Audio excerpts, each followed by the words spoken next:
san naira ba.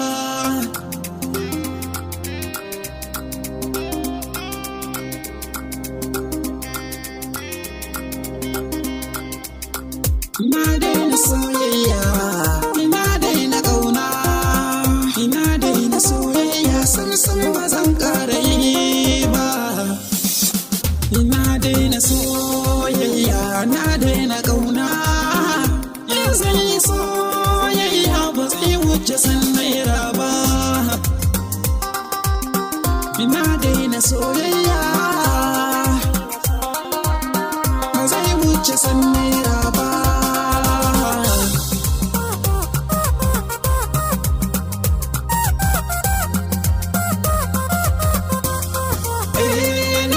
Kisanta a raina ta zamanto abin dubana, dukkan tunani na ita za ta share hawayen idona.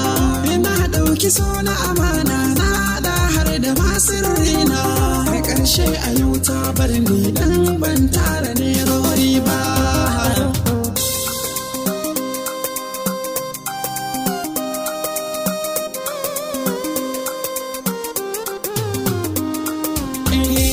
Sayo littafi kaina tana ta buɗe shafi, har ta buɗe asusu kullum da ni take lissafi.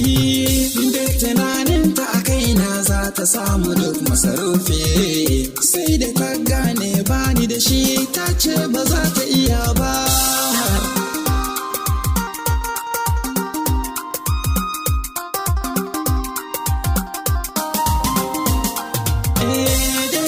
Soyayya ba zai tsallake ƙarya ba, in akan soyayya ba zan ƙara yin kuka ba. Ina ɗauki so na jefar inda yake ba za na tuno ba, tun da dai na gane da kuɗi ake yin shi mun ɗauka ba.